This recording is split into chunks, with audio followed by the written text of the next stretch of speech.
Welcome to Betting Weekly Premier League Show. You're with Dan Roebuck alongside me, Nigel Seeley and Jack Wright. Nigel, hats off. A brilliant week last week. 2-unit play going in again. And your hot dog as well. When you went overs again. Welcome to the world of overs, of course. You're welcome in. You're a new member. If you want to speak to the group, you can do. How are you? I won't be a member for long. Just a fleeting visit, in and out, back to normality. It was good. The best thing about the weekend, we started off on a really good high, and then we had ended on a really good high. And I love weeks like that. I love weekends in football where you have a really big winner on the Friday, the early Saturday kickoff. You think, oh, great, this is brilliant. You go after a few ups and downs on the Saturday, and into Sunday in football, you have a big win as well. So it's nice to have sort of bookends of winners. But in the between, not only us as well, Jack, rather a few winners as well, but the boys on the European show. I think it was probably my best weekend of the year punting, probably my best weekend for probably about 2 years. Hence why I'm happy today. I've been quite miserable the last couple of shows we've done, but I'm quite happy today. So yeah, it was probably, and hopefully many people who watch this show have got the lot as well. It was a great weekend across the channels here on the football from both shows. Brilliant. Yeah, and a shout out, Jack, to you as well, because a lot of leans you put up last week when it came to goal scorers and shots on target. Chris Wood cashed plus 200 for those that followed in. Gvardiol, best part of 6-1. McNeil shot on target as well. I mean, none of these were official plays. You were profitable on your official plays, but we always say, look, the leans are the next cab off the rank. These, you put plenty of effort into researching them. So hats off to your good self as well. Yeah, thank you very much. Yeah, felt like I left a little bit on the table last week, but as you said, we just look at the comments on the YouTube channel, which is phenomenal. I love reading those, and people pick out the ones they like or certain angles that they particularly like and maybe hold on to for weeks coming. That's what it's all about. So, yeah, the leans are worth listening to and actioning on at that point in time, or say keeping it in your back pocket and using it at a later date because they don't tend to go away. Yeah, one BetRivers account holder did follow you in with one of your leans. Unfortunately, It was a losing lean. It was Spurs to be leading at half-time. They had $44,000 on it. And unfortunately, it was 1-1 at the break. So thanks for your support, He's not back this week. He's not back this week. He's not back. So, thanks very much for watching the past 7 weeks. Really appreciate your time. Thanks very much. Cheers, Jack. Well done, mate. 40 large on a half-time market. Well, you've got bigger cojones than me, that is for sure. Looking forward to his £88,000 bet today. To double it up, absolutely. Double up, don't worry. Friday night football to start in the Premier League this weekend. It's 3 p.m. Eastern. It's Leicester against Forest. Bit of a derby, this one. Nigel, Leicester at plus 185, Forest at plus 150, draw plus 230 here. Look, Forest have kept up their reputation as an unders side. I know that both of you quite like the unders for their Monday night game against Crystal Palace, 7 of the 8 this season. We've only got a couple of leans in this from the boys here. Are we going to go unders again here, Nigel? What's your thoughts, Leicester, Forest? Yeah, I think you have to. I think on the prices, you have to be going more unders than overs. I said the over streak wouldn't last long, and it lasted, 3 minutes this podcast? It's over. Yeah, I think you've got to go unders here at minus 120. It is the favourite, marginal favourite. It is a traditional kind of price for over 2.5 and under 2.5, not like the 3.5 we've seen on seasons gone by. It's a proper old-fashioned match, this Premier League match. I think it's going to be quite a feisty affair. I like the idea of the bookings. If you can get the card markets, I think this could be a potential one that could be quite feisty, given the proximity to them locally. Forest are playing exceptionally well, aren't they? They've been a really, really surprise package of the season so far. It was a boring match against Crystal Palace, one of the worst games of the season so far, but they thoroughly deserved to win. Palace were dreadful. And they welcome back their best 2 players, potentially here. I mean, you've got James Ward-Prowse is returning from suspension. Morgan Gibbs-White should feature. So that makes Forest a stronger proposition here. We've said about Forest problems on the road in the seasons gone by. This season, they've turned that completely on their head. They've been exceptional on the road. They're unbeaten so far this season. 7 of their 8 matches under 2.5 goals. 3 of the 4 home matches for Leicester in the Premier League this season have been under 2.5 goals, which is a surprise when you consider they've been so free scoring on the road. They're involved in a very high scoring game last weekend against Southampton. And Forest at home, on the road, 3 of the 4 on the road have been under 2.5 goals here. So I'm leaning towards under 2.5 goals, no surprise. I'm leaning towards Nottingham Forest on the money line here at plus 150. And I think if you weigh them together, I think if you want a bigger price lean to start Friday night off with, I'm going to go for Forest to win 1-0. Just a bit of fun, just not pizza money. Forest to win 1-0. The price on that will be around about 7-1. I think that would give you a little bit of interest in the game. And in a match that I just don't think is going to be many goals at all. So, yeah, Forest 1-0, 7-1, Bet Rivers. I am surprised that this isn't an unders play from you, Nigel, and indeed from you, Jack, as well. Jack, what have you got for us in this one? Do you know what? I totally 100% agree. So we'll start off certainly on the same track here. Unders all day long. I fancy Forest to nick it. I put Forest down as my lean here on the money line, purely because it was plus money and the unders was slight minus money. I still make that unders a good price, a very good price, in fact. So, and yeah, my general thoughts were that Forest will nick it and they'll nick it 1-0. I think it was important for them to win without Morgan Gibbs-White on Monday night. It's something that they've not tended to do in the past. I thought they did create a fair bit, actually. Chris Wood did what we expected him to do, not only score, but he had a couple of chances before that as well. Leads the line really well, a real good focal point for them. They've got good wide players.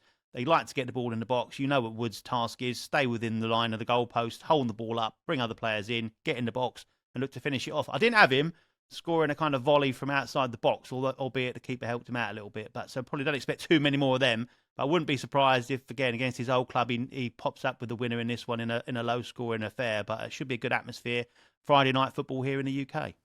Yeah, it should be. I'm very surprised that it's not an official play. I think there's quite a good amount of bets this weekend, to be honest with you. I mean, this did make the shortlist, and there's a few others that made the shortlist. I think it's quite a strong card. You have a feeling, didn't you, when you get the fixture list through, you think, oh, no, this is going to be a nightmare, or yeah, this is going to be good. We both felt last week was going to be a good one. It was a good one. And I've got a feeling this week there's a lot of games here that there is a lot of angles, and it's quite hard to sort of condense them to just three. If you gave us 6 picks, Forest would be in it. But on the three... Who's in charge of the picks? Can't we have any more? Who's in charge?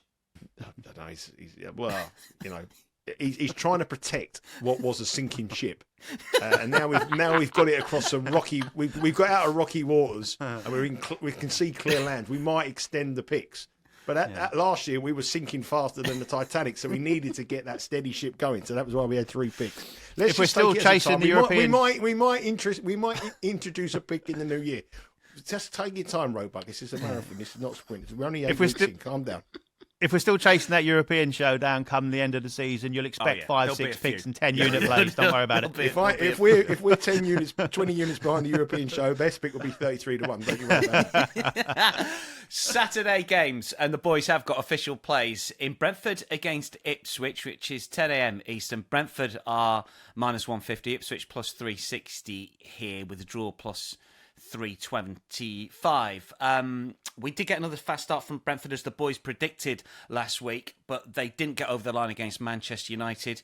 But Nigel, for your particular one you play, that doesn't matter if they win at the end because it's the first half market that you're focusing on. Yeah, we're going to talk about the money line in a minute, and I think this is quite an interesting point here. And I think it's a conversation that myself and Neil Channing had on the dojo about American football. When there is a big move on money lines, some derivative markets don't move as quickly as enough, and I think this is a prime example here. Brentford have been bet all week against Ipswich to win this match. They're down to around about minus 150, but other markets haven't really moved, and they haven't really caught on to the move on the money line. And one of the bets here is a bet that I really like. And I said to you, Dan, I know you were sipping on you're having your garlic bread and your pasta linguine and your glass of Sauvignon Blanc. And when you saw this message out, you would have thought, I know he's picked a good one here, isn't he, Maureen? And I think here, the bet here I like, right, is Brentford to be winning at half time. At plus 118. Now that to me is a cracking bet because we all know Brentford are fast starters. They scored after 1 minute in 4 successive matches. They come out fast. They are flat track bullies against teams lower than in the Premier League table. Thomas Frank gets his side set up to come out and win these matches. It's when he plays the big boys that's when he struggles. At home this season, they're the top of the half-time stats in home statistics. So they played 4 matches at home this season. They've been leading at half-time in 4 matches. They've scored 7 goals in the first halves of football and conceded 2. And Ipswich, on the other hand, are bottom of the half-time stats. They're the only team in the Premier League this season who haven't been winning at half-time. And I feel here that this is a price movement on the money line where Brentford are getting shorter and shorter and shorter. The Asian line is moving as well, along with the money coming on the money line. But these kind of markets aren't moving as quickly as enough. And I think here, at plus 118, about a side that we know are the fastest starters in the Premier League, makes my top 3 It's only my unit play, but I'm going to go for Brentford to be leading at half-time at a massive plus 118. And Dan, you know that makes sense. Well, what, do you want me to say it's my favourite bet of the weekend or not? No. Just keep your thoughts to yourself. Just say, yeah, good bet. Just say it's a good bet. Jack's variation on the same theme here. We're hoping that Brentford get over the line and in comfortable manner for your one unit play. Yeah, I've gone with the -1 Asian handicap that we talked about there. It's plus money. It's plus 112. I did start off this actually. Brentford, I had 3 separate bets on. They were going to be on a hot dog for goals scored in the first half. Then they were going to be a 2-unit play based on a lesser line than that, like a minus 0.75. But in the end, I've gone with the -1 at plus money, plus 112. For all those reasons, Brentford are so strong at home. Mentioned them last week against Man United. Couldn't pull the trigger on them because they just don't perform as well away from home. At home, they are rock solid. No side's got more points than them at home this season already. 10 points from 4 games. That's level with Manchester City and Arsenal. That's not bad people to be rubbing shoulders with. And Nigel mentioned it, they're flat track bullies. They do beat those sides. That's why they're still in the Premier League after 3 seasons. They still beat those sides that are in and around them towards the bottom of the table. And that's particularly good against newly promoted sides like Ipswich. Last season, we saw them up against the newly promoted sides, which were Burnley, Luton and Sheffield United. They won 3-1, 3-0 and 2-0. So they covered this Asian handicap in all 3 of those games. This season, they've already played one of the promoted sides in Southampton, beat them 3-1.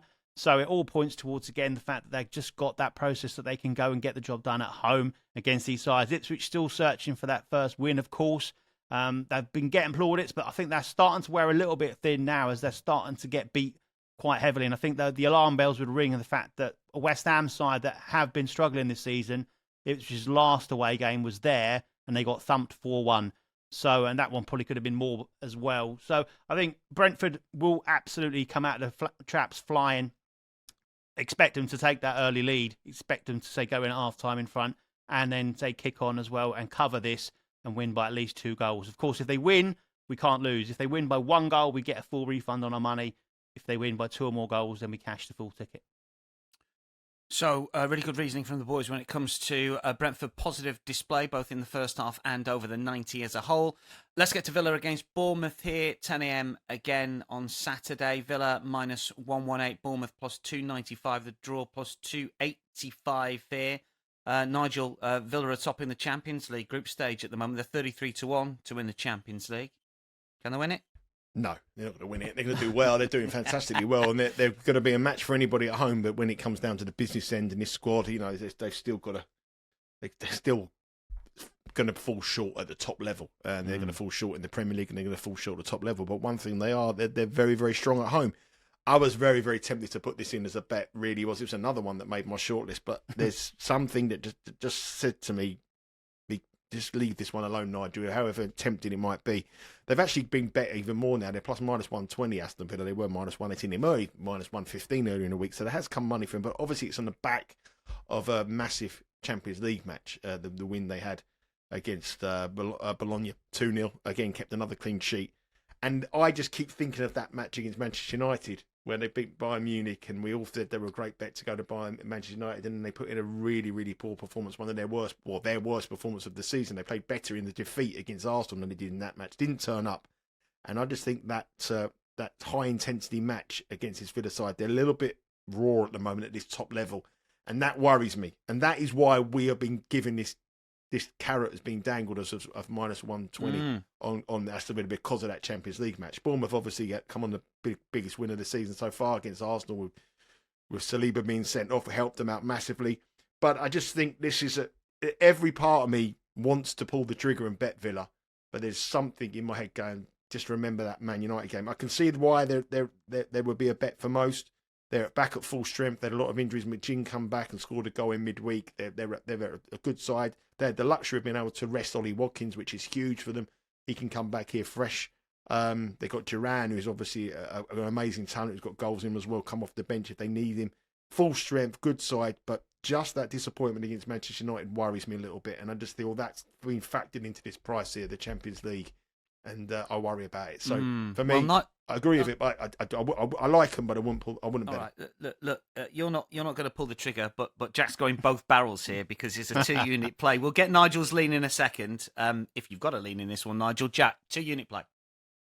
Yeah, simple as that. Nigel's done all of it for me, really. There, to be fair, there's not much more. He's put the doubts in the 2-unit mind. That's what he's done. No, my lean is Aston Villa to win it, right, but I just worry about. I wouldn't put them as an official pick because I was worried about that Man United match. Okay. Yeah, Jack, I think. Give us some give us some positive news on the 2-unit play. Yeah, I looked at it, and of course that would come into your thinking that Bayern Munich last time, and then that drab one against Manchester United. I just think that Munich one was such a high level of game and such a come down from beating them. I think it was because they performed so well, especially at home. I think it was kind of taken for granted that they beat Bologna and were a solid Serie A side, and they made short work of it, really, didn't they? And as Nigel said, they rotated as well. So they took Ollie Watkins out of the side, a couple of other players as well, as if to say, well, we've got enough here to do that, and we'll keep some in reserve to then make sure we don't have that same come down that we had last time, and we then go and pick up the 3 points in the league as well, which I fully expect to do. I think they have been disrespected in the market here at that price. -114 when I put it forward. Even at -120 now, I'd still take that as a 2-unit play. Absolutely no problem at all. As I say, I think when you look at their form, and if this was a City or an Arsenal or a Liverpool at home with their form that they've got, which is comparable with Villa, there'd be a much, much different price. And Bournemouth, I mentioned it last week, the reason we were kind of going against them as leans last week against Arsenal is they just don't perform against the better sides, especially away from home. They lost all against the top 5 sides last season. Of course, Villa were part of that. They thumped them last season. And generally, Bournemouth don't even pick up points at home or away against the better sides. And Villa are certainly that. Since Emery's come to the club, he's transformed them. And over that period of time, he has definitely got them as a top 4 side in that period of time consistently, and especially at home, winning games. And so I think it's key. Watkins was rested. He's going to come in fresh. Key McGinn was back and on the score sheet as well. And in Duran, I find people would be struggle to tell me a better impact substitute in European football at the moment. Plays with a smile on his face, and you more or less expect him to come on and get his goal late in the game, and showed that he can do it from the start in midweek as well. Having 2 prolific strikers like that against the Bournemouth side that leak chances and leak goals, I'm all over it. I've got to take it. Yes, it is a carrot, and I'm absolutely having it all day long. Has he persuaded you, Nigel? No. No. Brighton versus Wolves next, 10 a.m. Brighton -175, Wolves +425. Wolves games average 4.13 this season, most in the Premier League. Has it all been factored into the overs price? Possibly. So we've got to ramp it up a little bit, Jack, here. This is your hot dog that you've got to push the boundaries of those overs. What are you going for? Yeah, I'm going for over 2.5 first half goals. So absolutely a very high line here, but we're getting plus 390 on this one. And when I look at these kind of games, I mentioned it last week with certain things that you look for a kind of perfect storm, sides that can't defend set pieces. So you're looking at maybe taking defenders or big players that are good in the air against them, sides that have certain weaknesses, and you look to try and pitch them up when they've got a side that have got a strength in that area. So here we've got 2 sides that I think match up the fact that we could see absolute carnage in the first half. Wolves have struggled to defend. Better last week against Manchester City, but a different animal, that one, really, I think.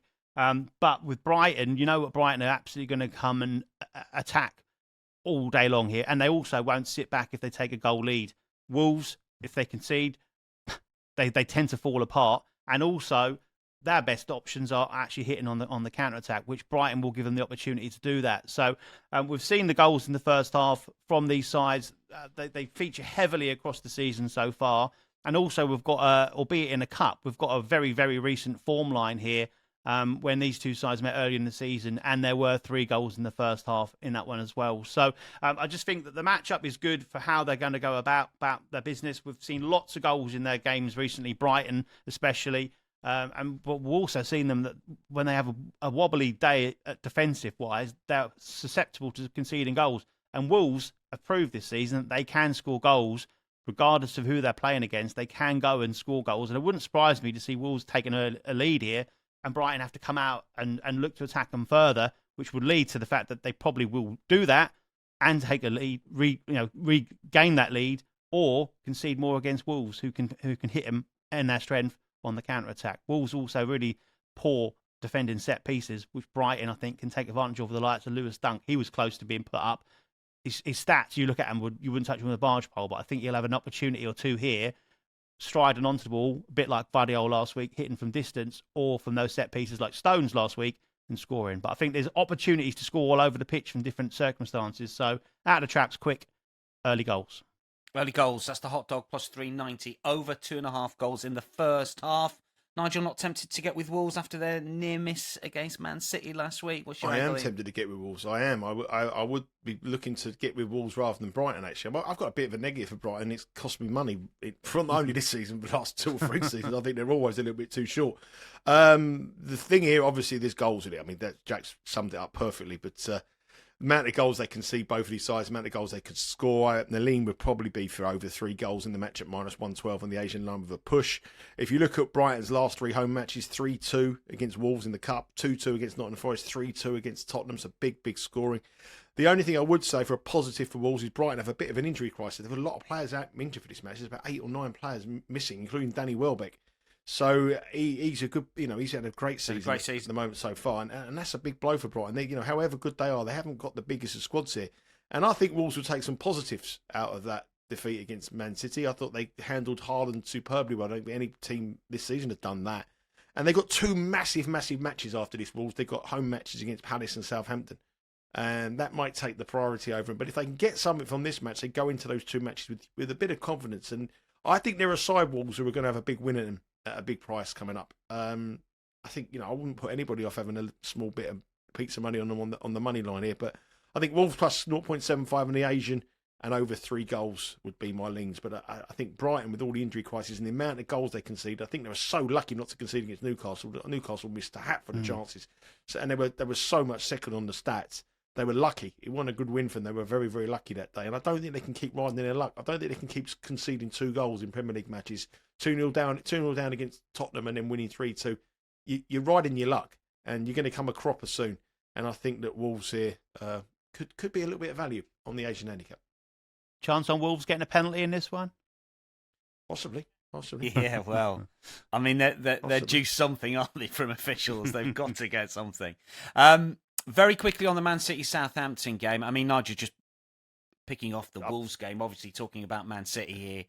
I mean, do we fade City somehow? I mean, the Asian line is 2 3/4. Southampton start minus 130. I mean, they're 25-1 to win the game, Saints.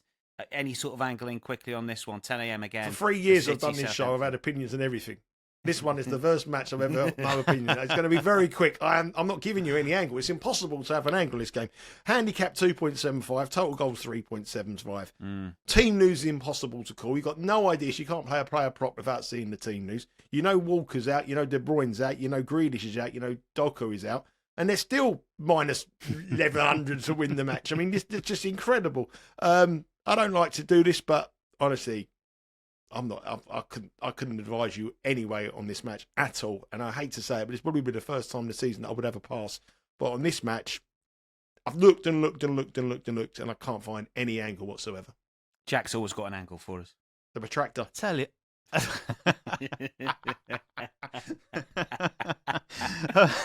45 degrees.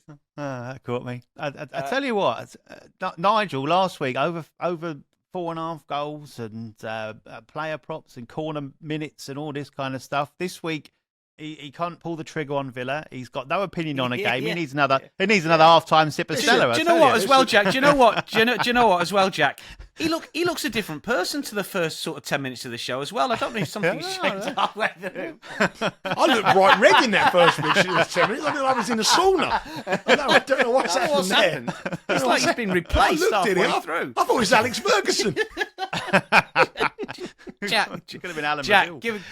give us briefly anything for betters on this one. This is a good play. Again, I looked at it and you look at their handicap. City could win this by anything, but you can't really go on a handicap. As I say, the team news is dependent as well. But Both teams to score, yes, again, just stands out for me at plus 106. I'm like, the run's going to end at some point in time, but at plus money, I'd probably pay to take a chance on it.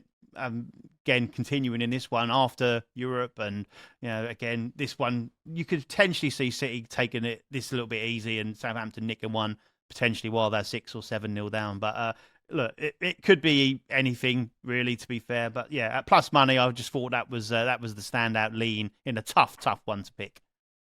12:30 Eastern, which is tea time, of course, in the UK. Everton against Fulham.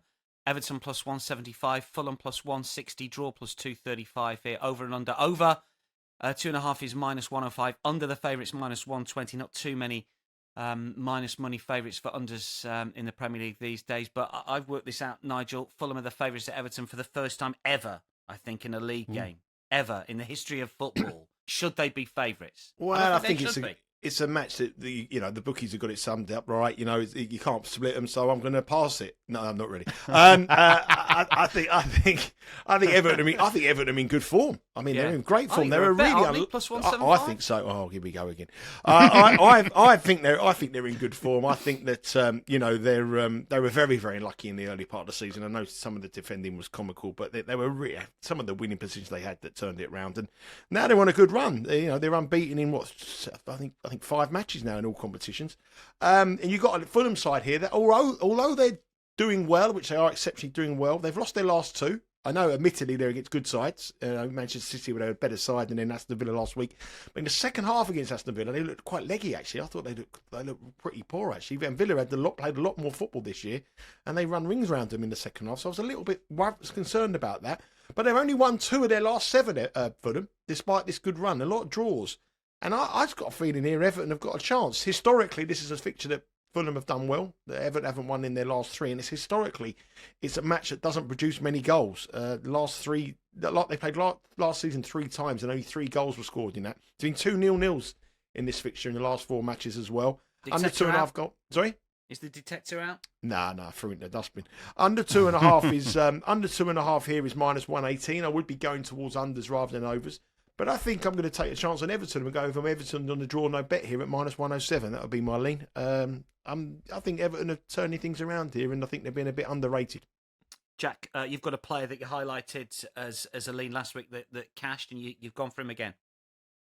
Yeah, this was very nearly a play as well. Dwight McNeil to score or give an assist. Nice little market with Bet Rivers here at plus 165. So he could do one or both of those, and we'd cash that. He's absolutely been their talisman this season. He's been so impressive. And I agree. I mentioned it last week that I think Everton's first block of games, they were terrible. Second block, they've been very good. And I think we're just now getting to that point where the market's not quite caught up with the fact they are better. And I think Fulham are one of those sides that do look very good. We saw them go to Man City and were unlucky. And they're potentially a little bit of that side's a little bit of an unlucky loser. They nice on the eye. Oh, and you just fall short. And it's been a bit of a regular theme. They're not winning those games, as say Nigel's then highlighted. Very tight. So the unders for me as well in this one. I do fancy Everton to nick it. And the one key point for me, I think, for Fulham is they're missing Anderson this week. And that's crucial against Everton, that we know are very, very strong with set pieces, very, very strong aerially. And Dwight McNeil will play a big part in that. Obviously, with his free kicks and his corners going into the box. Expect them to be a real threat from those against Fulham that are quite weak anyway, and take Anderson out of them makes them even weaker. So for me, either him scoring in a low-scoring game or assisting the winner, I fancy Everton to win this, maybe like a 1-0. That's what I'd look at here. And I think he'll play a part in it one way or another. Some really good leans, as you say, good card, and ones that didn't quite make the cut for the official plays. But please take note and give us your thoughts in the YouTube comments as well as we're going along. Let's get to some Sunday fixtures, shall we? We've got Nigel's hot dog next. It's in the Palace Spurs game, Sunday 10 a.m. Eastern. Palace are plus 285, still without a win. Spurs minus money. There's 4 games in London, Nigel, at the weekend. United and Liverpool are both down from the northwest. We've got a London derby as well with this. So, I mean, I'd be careful if you're heading to London for Sunday lunch, Nigel. I'm heading to London to one of the matches. I'm going to London to one of the matches. Yeah. Which one are you going to? Chelsea, Newcastle. Are you really? Oh, that's probably the The lesser, the more fractious ones, I would have thought. Anyway, Chelsea, Newcastle. Hot dog, hot dog. What you got? Well, let's talk about this match. I mean, Palace are dreadful, aren't they? I mean, that performance against Nottingham Forest was absolutely awful. None of their big players are performing at the moment. They're a team in absolute turmoil, and I think it could be turned very, very quickly there this weekend if they get beat at Tottenham by Tottenham. Tottenham so hit and miss, but I think the way that Palace play, the worst team you want to be up against is Tottenham with this high press, the high line they play, and they're running at them and causing them problems because Palace are all over the shop. And I got a feeling here that this Tottenham aren't very attractive at minus money, but I think they're going to be very heavily bet at minus 129. And I think if you are betting them, you're going to win. And my hot dog is a big price this week. And I'll tell you the reasoning for a big price. I'll tell you this is the gospel truth why I was reading. I wanted to bet this guy to score the first goal, and he was plus 180. To score any time, and he was plus 180. And the rules of the hot dog is you've got to be 2-1 or bigger. And really, I couldn't be bothered to look for anybody else on the hot dog that's 2-1 or bigger. So I thought, what I've got to do is I've got to make him my bet to score the first goal. And that's the truth. But then when I broke it down, the bet become really, really good. And that player is Son, the captain for Tottenham. Now, he is an injury doubt for this match. It's a 50-50 call wherever he plays. He picked up a knock last week in the match against West Ham where Tottenham are brilliant in a 4-1 win. So if he doesn't play, the bet is void. But if he does play, he's got a brilliant record against Crystal Palace. I mean, he's played 16 matches against Crystal Palace in his career. Never lost against Crystal Palace. 14 wins and 2 draws when Son has played against Crystal Palace. And in those 16 matches, he scored 11 goals. He scored 5 in the last 5 against Crystal Palace. In their 5 matches, he scored 5 goals. And he scored the first goal in 4 of those 5 matches against Crystal Palace. So I did a bit of digging. The price was Son to score at any time. And if you can get 2-1 or something like that bigger, if the market drifts, then definitely with Bet Rivers, definitely take the 2-1. But the rules of the hot dog are you have to be 2-1. So I was going to cheat and send you a text message to say Son anytime at 2-1. And when we come on the show, go, I must have been betting to 185. But I thought I'd be fair and I thought I'd be honest. So I decided to go for the bigger option of Son to score the first goal at 6-1. Now, I always like last goal scorer betting, which is the same price. And I think last goal scorer betting, you have a run for your money. And, if it's a goal after 5 minutes and it's not your man, you have a run all the way through the end. So if you get the last goal scorer option, do that as well. But for official play here, it's first goal. And remember, Son is on penalties as well. So that was also a big part of that bet as well. But he is a doubt. And it's a 50-50 call whether he plays.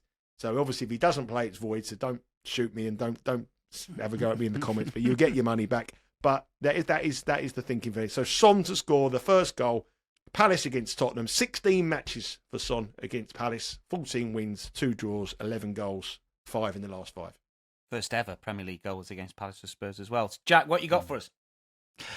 Well, the money's come for it, hasn't it? I do like Spurs to win this one, having watched Palace on Monday night, and I thought they were really, really poor, and that's kind of sat true with what we've seen from them throughout the course of the season. Eddie Nketiah, he'll obviously have a bit of an incentive potentially to score, but he looked a bit over-eager, a little bit too keen possibly to make his mark, and he looked really disappointed when he was taken off for Mateta, and I just feel that Spurs have got too many of their key players in good form at the minute. Kulusevski's probably in the best form of his Spurs career at this moment in time. Brennan Johnson on absolute fire. And Nigel's already touched on what a great record Son has got against them.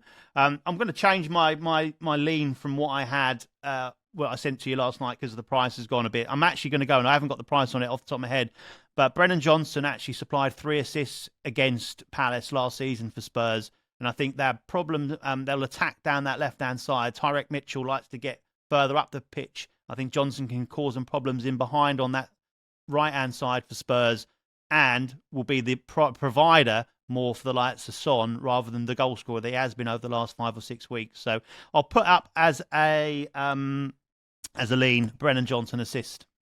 Plus 410. I'll do. Yeah, plus 410. Plus 410. Brennan Johnson. Let's rattle through the other Sunday 10 a.m. games before we get to the big game of the weekend, which is Arsenal-Liverpool. So quickly on the Chelsea, Newcastle and West Ham Man United games. Jack, you've got to score play at Stamford Bridge here. Chelsea are favourites to beat Newcastle. You lean for one of their main men. Yeah, Cole Palmer. This is another one that was on the short list. I fancy to have a good game here against Newcastle. Again, coming off that right-hand side.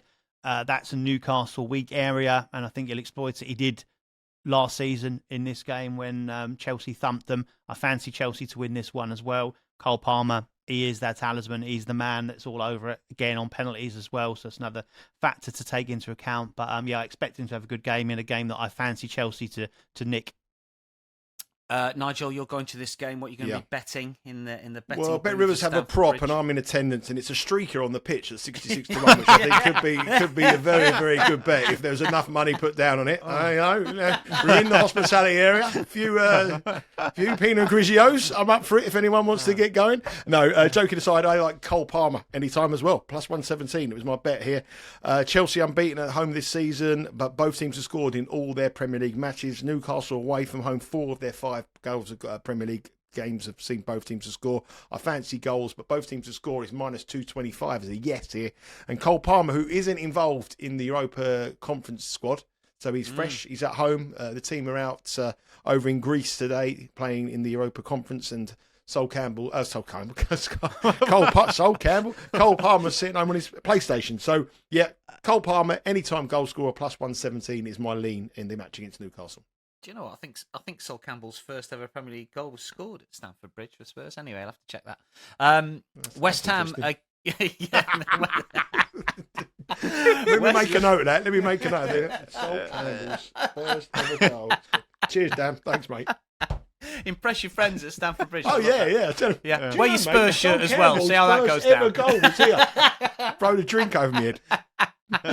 West Ham against Manchester United, Nigel. Will send. If I told him that stat, that will send the bloke next to me as the streaker. He'll run away from me. West Ham, Man United, Nigel. Man United are favourites. Why are they favourites? They can't be favourites, can they? Why are they favourites? Because their name's Man United. Because their name's Man United, and their history and their name goes before them. You can't back them as favourites, can you? No, I can't back them as favourites. I mean, they're coming back. They're going to come back from a massive match tonight in Turkey, Fenerbahce. I mean, that's a huge match. Obviously, with Jose Mourinho being the manager there, former Manchester United manager, that's going to be like rocket. It's not going to be like your normal Europa League match, and it's quite a long flight as well. So that's going to be a massive hindrance to them here. Goals in these matches, though, if you look at the West Ham goals this season, 4-1, 4-1, 5-1 in their last 3 of their last 4 matches. So there's goals. The last 6 matches between these two sides was quite interesting. I found probably a bit more interesting in your Sol Campbell stat, but I found only slightly. But the last 6 matches, over every home team's won. So that's not really that good. But anyway, it's a fixture that the home teams win. So, Man United fans don't have far to go, do they? About 2 miles to go to East London to the match here from Essex. So I think that's West not Ham, Oldham. I think West Ham get something out of this match. So West Ham on the draw no bet plus 107. I like that. So I want to take on Man United, and I think on the draw no bet market might be the best place to go. So West Ham. Draw no bet, plus 107, and a fixture that's been dominated by the home side in the last couple of seasons. Yeah, it was a bad stat the first time he said it. Jack, what you got for us? Yeah, I really wanted to go with West Ham here as well, but in the end I actually plumped on under 3 Asian total. I think, again, Man United, really tough away game in Europe tonight. And unlike Chelsea, who will completely rotate their side, they'll go pretty much full strength in, say, a tough one against their ex-boss, who will dearly love to get one over on them, I'm sure. And I just feel that they might well come to the London Stadium and look to batten down the hatches and probably nick something. So I think it'd be tight. They've had a couple of 0-0s away from home already this season. I just think that might well be their style. And I couldn't really get too excited about West Ham. Kudos out, of course, after his red card at the weekend. And they are just really misfiring under Lopetegui, who could well be under a lot of pressure if they don't get a positive result against Man United here. But under 3 Asian, I thought, gave us enough onside here. What are the odds on that? Minus 109. I thought that was about right. So we'd need 4 goals for that to lose. And I don't see that many in this one. Big game of the weekend in England is on Sunday. It's Arsenal against Liverpool. Arsenal plus 140, Liverpool plus 195. We've got Jack's same game parlay in this fixture. We've got Nigel's 2-unit play as well. They are both plus 250 to win the title. Which one of those would you bet at the odds, Nigel, at the moment? If you had to have a bet to win the title right now, would it be Arsenal or Liverpool at plus 250? I'd still probably bet Arsenal because I think they've got extra gears to go into. I think Liverpool are playing at their peak level, and I think Arsenal have got extra gears to go to. And obviously, they've got players to return in key matches. So, yeah, I think I'd have to bet Arsenal. In regard to this match, though, I think it's very, very interesting, and I think this is going to be very, very nervy because I do feel that this is a big match. If one team loses this, they lose a lot of ground. If Man City can, we could take it as a given they're going to beat Southampton. They're going to lose a lot of ground here. So I think they're going to pay a lot of respect to each other here. They know going into this match that Man City will probably win their match. So this is a no-lose match, I believe, for both sides. And we've seen Liverpool under Slot what they're about. They play very, very defensive. It's not rock and roll football that Jurgen Klopp does. It's more classic FM, isn't it, really, than rock and roll. And this is an Arsenal side. What's your waddy? Yeah, well, one of my favourite men. Arsenal have got so many injuries, haven't they? I mean, Odegaard, obviously, long term. Saliba now suspended. Yeah. Calafiori out.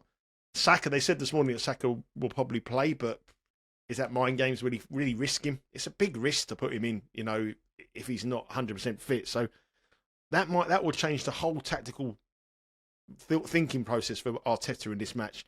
Liverpool, as we know, just very, very methodical in their approach, very patient.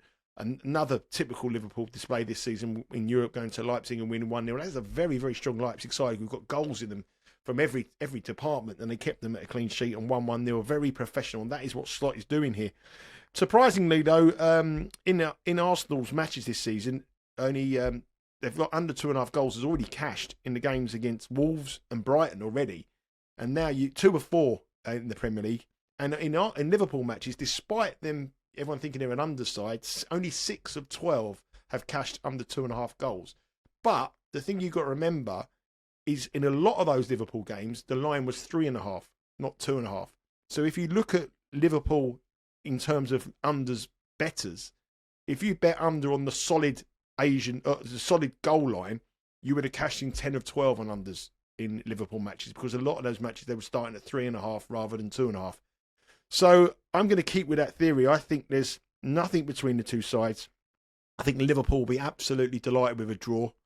Arsenal just can't afford to lose. They need to get those players back as quick as they possibly can. They can't afford any more injuries. They want to bounce back. We saw the type of approach that they had, very careful in midweek in the 1-0 win against Shakhtar. The players coming in aren't of the calibre of the players that they're missing. And I just got a feeling this will be very, very low scoring, like a lot of high-profile matches that we've had over the last few seasons in the Premier League. The goals have been going in the mid-table matches and the relegation battles, but in these top matches, they tend to be unders. So I like under 2.5 goals here. I couldn't believe the price last night was plus 106. It has actually been bet down to even money, but I think that has to start minus money. I think I cannot see how this match will not be minus 106, minus 110 on the unders when the two take to the pitch on Sunday afternoon. But yeah, under 2.5 goals, and it is my 2-unit bet. Last week we cashed on the Liverpool under 3.5 in the Chelsea on the 2-unit bet, and I'm sticking with the same process here in a massive, massive match at the Emirates. Under 2.5 goals, even money now. Yeah, a game that maybe both will take a draw in, certainly no lose, as Nigel was pointing out. Jack, you're on same game parlay duty for us this weekend. Obviously, we always choose the big game, which is Arsenal-Liverpool. But just ahead of rattling through the 4 elements, just give us your sort of general thoughts on sort of money line and overs and unders before you rattle through the SGP. Yeah, I'd fancy a draw. If pushed to go one side or the other, I think Liverpool could nick it. Saliba being a massive miss, and I think Arsenal are just, pun intended, misfiring up top. They're not quite connecting. Obviously, Saka's a massive miss. Odegaard's a massive miss. 2 huge elements out of that front line. I think if Saka does make it, I'd be shocked if he sees past 70 minutes. So even if you are getting him there, you're not getting the full package with that. So yeah, I just think there's lots to be concerned about Arsenal. I think they would take a draw. Liverpool, I think, would also do so. So unders would have been a play for me if I wasn't on same game parlay duty. That would have been one of my bets officially. Yeah, I was shocked as well to see it at plus money for under 2.5 goals. And unders is one element of the 4 that you've put together for the same game parlay. Yeah, so that's the first one, been boxed off and well covered. Don't need to go into that one. The other elements are Martinelli to have a shot on target. who's suddenly become a key part of this Arsenal forward line. He was kind of on the fringes and disappointing, and he suddenly kind of burst into life a bit in recent weeks. He's kind of got back to a little bit towards the best form that he was showing for them. So a key player. He's had 9 shots this season, but it's working out a shot every 52 minutes. He's had 5 of those were on target as well. He scored in 2 of his last 3 league games also. Was kind of credited with the goal, providing the goal in midweek when he hit the post and it obviously rebounded in. 7 shots on target in his last 5 games in all competitions. He's had at least 1 in all of those as well. So he's in good form to follow that up again here. He also scored in this last season as well, didn't he? So decent memories for him there. The obligatory Mo Salah to have a shot on target in this. Nice little boost for any same game parlay. He just does it, doesn't he? He's had a shot on target in every single game he's played for Liverpool this season. So it will continue here. And the other element, I've gone for under 11.5. Is it 10.5 corners? I can't read my writing. 11.5. It is 11.5. Yeah, I did put it up in the end. So basically, this game doesn't tend to have too many corners. Maybe a bit of a surprise. I think also we're getting a little bit of, still got a Jurgen Klopp hangover as far as Liverpool's pricing is concerned in certain markets. And I think under corners is a decent angle to play. They played each other 3 times last season, both league games, of course, and an FA Cup tie. There were 6, 7, and 9 corners in total in those 3 games. You have to go back to 2020, 14 games ago, the last time that this game featured more than 11.5 corners. So it's a nice little addition to boost the price up to plus 1050, plus 1,050, just over 10 to 1. Great stuff. Martinelli to have a shot on target. Salah likewise under 2.5, under 11.5. The only problem, Nigel, I can see with this is that, if it's sort of 1-1 in the sort of 85th minute or so, this is going to be a nightmare for people tailing because, say, for example, you just want the Salah shot on target to cash. Are you going to be shouting for him to shoot, knowing that he could score to do you 2.5, and then if it's saved and it goes out for a corner and we're in 11, you know what I mean? Your emotions could be all over the place. Are you tailing this one? No. I don't play same game parlays, I'd rather it be 1-1 after 85 minutes than 1-1 after 7 minutes. Your only problem is 1-1 after 87 minutes. Well, we're still minus $3 to go. Hopefully we just get a boring 0-0, 1-0 either way, and no problem, and we just cash the ticket. That's what we want. Things change in football matches. They go through cycles. Things can happen. Blah blah blah. Situation.